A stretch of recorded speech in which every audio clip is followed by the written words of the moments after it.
Bukod sa mga quitis, problema rin ang mga illegal na paputok na mandali pa rin nabibili. Halimbawa po sa Divisoria.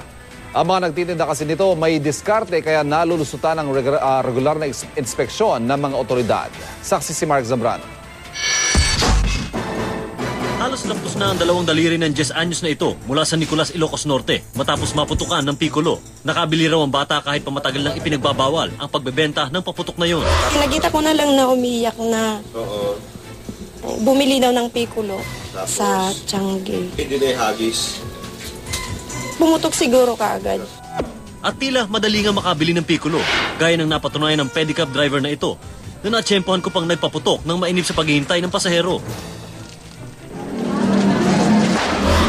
Lang, ano lang, walang sumasakay. Hindi ka ba natatakot masubugan? Ay, hindi. Mabibili raw ito at iba pang bawal na paputok sa mga bangketa ng Divisoria.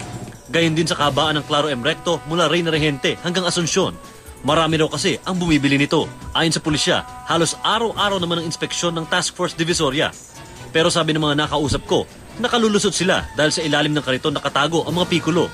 Habang ang mga maliliit na watusi at pop-up nasa tray na madaling bitbitin sakaling magkahulihan. Tinatago namin. Alam po namin bawal. Pag nandiyan kami, kusang umuusod, kusang pinagbibigyan daan yung kalsada. Pero pagka nakatalikod na naman kami, andyan na naman, aabante na naman yan. Maging sa Baclaran, Parañaque, may mga ibinebenta ring bawal na paputok na nakumpiska ng mga nag-ikot na pulis kanina. Imbis na pagpapaputok, ibang paraan ng pag-iingay ang sinusulong ng Health Department sa ikinasang Iwas Paputoxic Campaign sa Tondo, Maynila. May volunteers ding namigay ng turotot. Sa huling tala ng DOH, 77 na ang nasugatan ng paputok simula noong December 21. Mas mababa sa naitala sa parehong panahon noong isang taon. Tumaas naman ang bilang ng tinamaan ng ligaw na bala, 4 ayon sa DOH. Hindi pa kasama ang dalawang naitala sa Amang Rodriguez Hospital sa Marikina. For our gun owners to always think of what that particular gun can do.